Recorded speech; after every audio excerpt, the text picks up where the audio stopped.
السلام علیکم ورحمۃ اللہ وبرکاتہ۔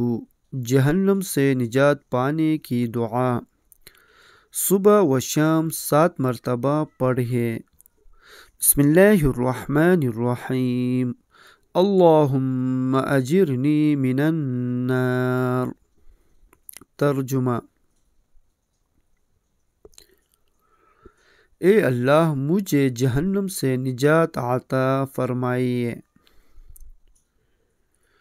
فضیلت: مسلم بن حارث تمیمی رضی اللہ عنہ فرماتے ہیں کہ رسول اللہ صلی اللہ علیہ وآلہ وسلم نے ان کے ساتھ سرگوشی فرمائی اور فرمایا کہ جب تم مغرب کی نماز سے فارغ ہو جاؤ تو 7 مرتبہ یہ دعا پڑھو۔